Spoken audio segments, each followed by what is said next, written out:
Welcome back everyone, I'm Theo Joe, and it's once again time to review this year's iPhone. As you probably know, Apple created 3 different models, the iPhone 11, the 11 Pro, and the 11 Pro Max.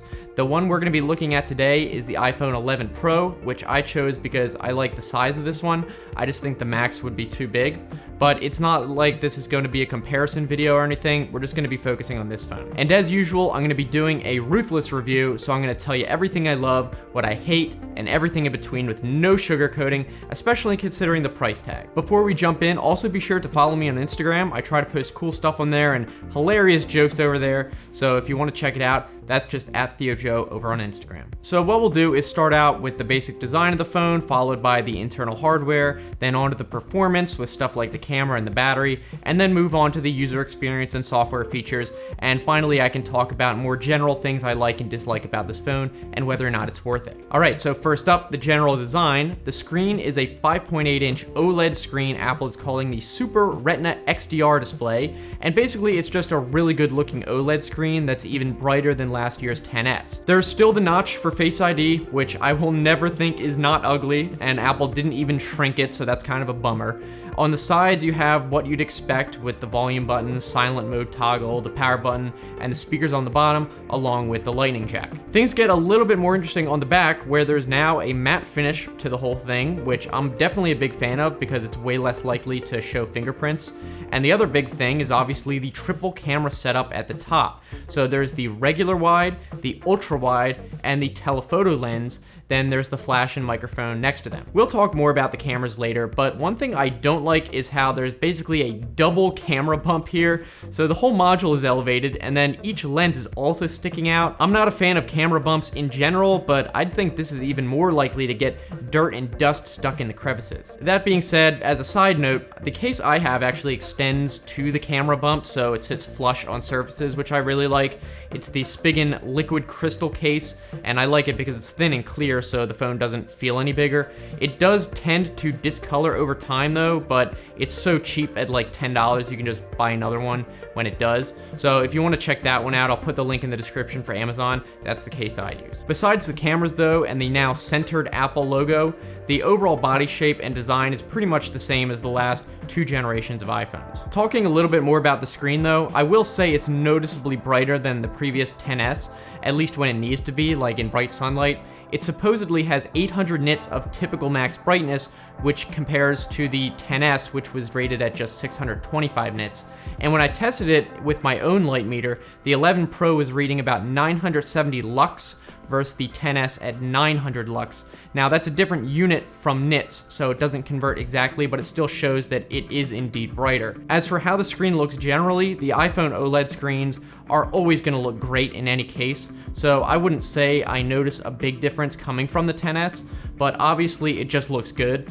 And the resolution is 2436 by 1152 at 458 pixels per inch, so that is the same as the XS. I am really disappointed though that they did not add a high refresh rate screen this year. It definitely feels like they're holding that back at this point, which I really hate, especially considering they've been offering the iPad Pro with a higher refresh rate for a while now, and I think it would be a feature that a lot of people would immediately notice and love, so I can't believe they keep doing this. So now that we've seen the outside of the phone, let's talk about the internals. The CPU is Apple's own A13 Bionic, so no surprise, it's just an improved CPU that's faster as you'd expect, and also apparently more battery efficient. The battery capacity for the 11 Pro isn't listed on Apple's website, but it is actually 3190 milliamp hours. I'm really happy about this because Apple has had a history of putting tiny batteries in their phones, and even though iPhones are way more energy efficient, it was still a joke. So this battery capacity is actually decent, and when combined with the great power efficiency for the phone, it's a big plus, though we'll talk more about battery life later. As for RAM, there's 4 gigabytes, which in my opinion isn't really enough considering Apple literally branded this as a pro device, and apparently the camera app uses a lot more memory than previously. I think 6 gigabytes definitely would have been more appropriate, but I'm not surprised Apple is again just putting in the minimum amount they can get away with here. And when it comes to the storage capacity, the base model is still only 64 gigabytes, which for a so-called pro phone is kind of a joke. The next step up is 256 gigabytes, which I think is more than enough, but does cost an extra $150, and the 512 gigabyte model costs an extra $350 above the base model. I think if Apple made the base model 128 gigabytes, that would be perfect, but I'm not even gonna hold my breath for that for next year. As for water resistance rating, I will give them props for improving that even further. It's still IP68 technically, but they went beyond the rating, so it can now actually survive being submerged in 4 meters of water for 30 minutes as opposed to 2 meters of water for 30 minutes. So theoretically, it could survive being dropped into the deep end of most pools. Finally, for specs, we can go over all the cameras. All the cameras, including the front-facing camera, are 12 megapixels, and the 3 on the back are the regular wide angle at f1.8 aperture, the ultra-wide at f2.4 aperture, and the telephoto at f2.0. The front-facing camera is f2.2 and is actually capable of slow-motion video at 128 FPS now, compared to the back cameras, which can do 240 FPS at slow-mo. Alright, so let's get into what it's like using the phone, just in general, and then we'll get into specifics like with the camera. Overall, there are really no surprises. It's a top-end iPhone, so it does not lag or stutter at all. Apps open really quickly, as you'd expect, so it's pretty much gonna perform flawlessly, just like every recent new generation of iPhone does when it's released. Face ID does feel a little bit faster at times, I think, which makes sense, the whole phone is faster. And while Face ID apparently can now capture from a wider angle, it must be very slight because I have not really noticed any difference in that regard.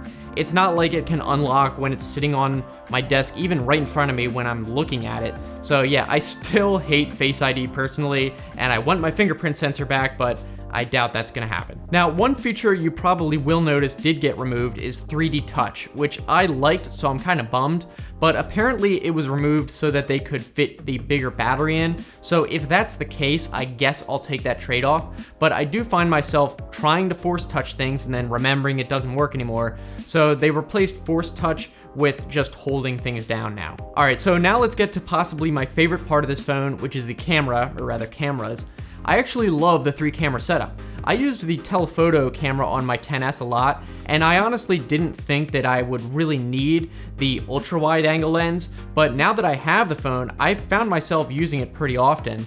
And obviously the telephoto lens comes in handy too, so having all 3 is awesome for me. And obviously, as you can expect, them being iPhone cameras, they're gonna look good. And I had the perfect opportunity to test out the camera because Waymo, which is Google's self-driving car company, actually invited me and a bunch of other people to their facility to check it out. And they flew everyone down and gave us a tour and let us even ride in the self-driving cars. So here are some photos from that. And by the way, I will be making a separate video about that probably in the next week or so, so be sure to subscribe to see that.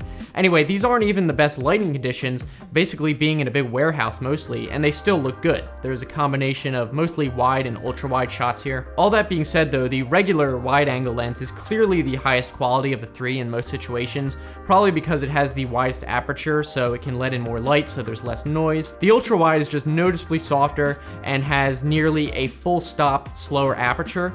So while it's not bad, certainly, if you have the ability to shoot with the regular focal length, that's the one to probably go with.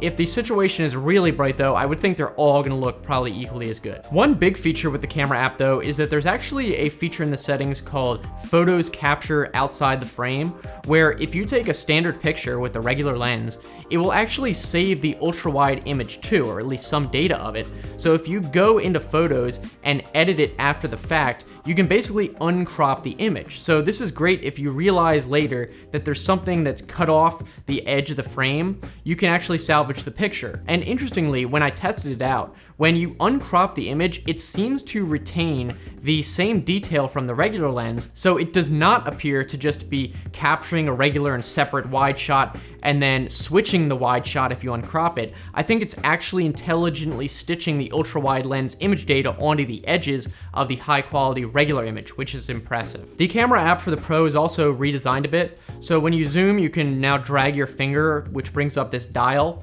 and I like this because you can see the exact zoom amount and also see exactly when it's going to switch between the lenses, and you can kind of notice it if you go from one level to the next. Also, there's this swipe gesture now to bring up some capture settings like the flash setting, the timer, aspect ratio, and filters. And then when you swipe down again, you can cycle through the regular camera modes like photo, video, portrait, panorama. But next, we have to talk about the night mode feature. I think the camera's night mode is actually my favorite feature on the whole phone, really. Basically, when the scene is dark enough, the night mode option will appear, which you can toggle on with a little button, and if it's really dark, night mode will automatically be enabled. When it's enabled, there's a little dial next to the shutter button, which determines how long it will capture the image for, kind of like a long exposure, but more advanced. It will have an automatic suggestion for how long it will go based on how dark it is, but you can adjust it to be a bit longer if you want.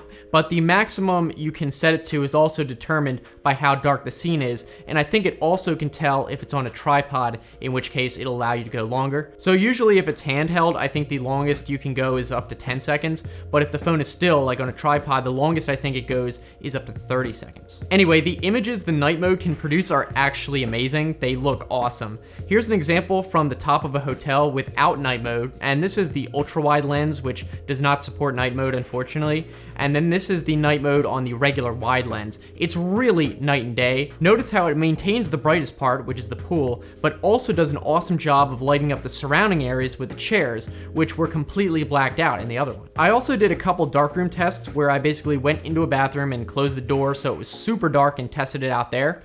So this is what it looks like just taking a regular photo, and obviously it's super dark, you can really only see my outline barely, and then even dragging up the brightness like you usually would do, it's still completely muddy with no details whatsoever. But even with this tiny amount of light just from the cracks in the door, this is what it was able to do at night mode with 3 seconds exposure. It literally makes the room look bright. Now I know looking at this picture by itself in a vacuum, it looks crappy, but compared to what it would have looked like, I mean, holy crap, it's literally like night and day. And that's an extreme test, so you can see why in a normal, reasonably dark environment, it can capture crazy detail. Up until now, I would have definitely said that Google's Pixel cameras were by far the best, specifically because of how well they performed in low light. But I actually think with the iPhone 11 Pro, the night mode here is possibly just as good as Pixel's night sight mode, and in some situations maybe even better, and this is based on some people making videos I've seen where they compared the two. Now, as for video, it's also great.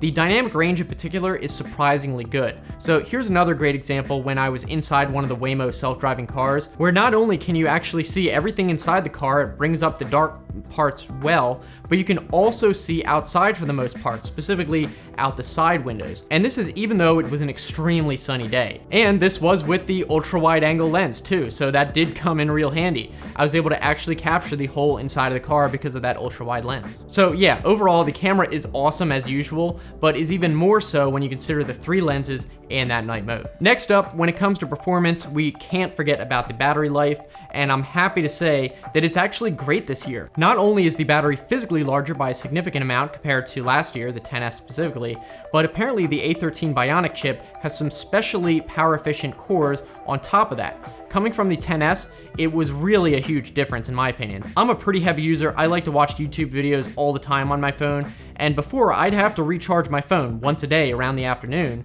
but now I can usually get through the whole day without even charging it at all, even using it on medium screen brightness. For example, I've gotten nearly 6 hours of screen on time, having only used around maybe 50% of the battery, which is crazy. So finally, I think I can say the battery life on this iPhone is good or even great. Not totally amazing or anything, but much better than what it used to be for iPhones, so super happy about that. So finally, let's get into some other miscellaneous features and thoughts I haven't talked about yet. One nice thing is that Apple finally included a fast charger in the box with the 11 Pro and the Pro Max. I don't even think most average people even knew that iPhones since the 8 supported fast charging. I mean, it's still a joke that they only include the crappy small one with the regular iPhone 11s, but at least they're shipping them with the Pros now. There's also a couple of features that are apparently coming soon to the iPhone 11 Pro that are worth mentioning. The first has to do with the camera, and it's called Deep Fusion, and will basically allow the camera to capture lots of images in the background up until the point you press the shutter and then combine them into one. And this will basically just make the images look a lot sharper potentially. This feature is available in beta versions of iOS only so far, but reports have shown that it really does look pretty good, so I'm excited about that. Another hardware feature in the phone that apparently hasn't been activated yet is the U1 chip, which is like an ultra wideband radio. This will give the iPhone spatial awareness, so to speak, meaning we'll be able to locate other devices with similar chips much more accurately. For example, if you go to AirDrop to someone else's iPhone 11 Pro, the phone will know when you're pointing at them and prioritize their phone to AirDrop to in the list. It would also probably work with the rumored upcoming device locator product from Apple, kind of like the Tile things, where instead of just telling you how far away the lost item is, it can tell you direction. So it will be really exciting when this feature actually comes to be. So now, with everything we've talked about, we have the big question: is this phone worth upgrading to or getting? And the answer, as you'd expect, is not so easy. In my opinion, there's not really any one single killer feature that is unique to this phone. I mean, yeah, we do have the camera's night mode, which is awesome, the battery life is greatly improved, and having the 3 cameras is really nice. But I just consider these all great improvements to existing features, nothing totally new. The only exception might be the night mode, but that is subjective. I'd say if you're coming from an iPhone XS or even a 10, and you don't have enough money to upgrade every year, you might want to hold off until next year when we're likely to get a bigger redesign. But if you're coming from an older generation, like the iPhone 7 or earlier, even that will depend on whether you'd rather wait until a much bigger upgrade next year. In that case, from an older generation, the cumulative incremental upgrades would be a huge jump for you. So if you feel like you need an upgrade, I do think you would be happy with this phone. Now, as a side note, one thing to keep in mind is because batteries degrade over time, you might be considering upgrading your old iPhone just because the battery life sucks. But remember that you can go to the Apple Store and pay to have a brand new battery swapped out in a matter of hours. So you should check your battery's health in the settings and see where it's at. If it's below like 80% or so, it would probably be worth it to just pay the $50 to get a new battery, but I digress. As for me, even coming from an iPhone XS, I'm actually very surprised that I do feel like it was a worthwhile upgrade now that I have it. Originally, after watching Apple's announcement keynote, I was really disappointed that there were apparently no new major features, and you might have seen my video where I said it sucked, but I bought it anyway because I felt obligated to review it for the channel, and I honestly didn't think it would be worth it. But now, I actually think Apple somehow managed to undersell and over-deliver in this case. After using it for the past couple weeks, especially with the cameras in the night mode and the improved battery, I found myself liking it a lot. So in my case at least, even coming from the XS, I am happy with the purchase. So basically what I'd say is if you're someone who usually upgrades every year, you'll probably be really happy with the iPhone 11 Pro. And if you have a pretty old iPhone that just isn't cutting it anymore, I also think you'll be really happy after upgrading. At the same time, if you have a phone that you're fine with and you're on the fence about whether you should upgrade or wait till next year, in that case, you should probably just wait. Again, all these features are just incremental in my opinion, even though they're pretty big increments, so you won't be missing out on anything game-changing. And if there is a feature that you just know you have to have, well, you can probably just decide that for yourself anyway. And that's what I have to say about that. Now remember, there are a lot of new features in the recently released iOS 13 update that you might not know about, but should be available on older iPhones that you have now. I made a video talking about that, which I recommend you watch. You can see that by just clicking here next. So thanks so much for watching, guys, and I'll see you in the next video.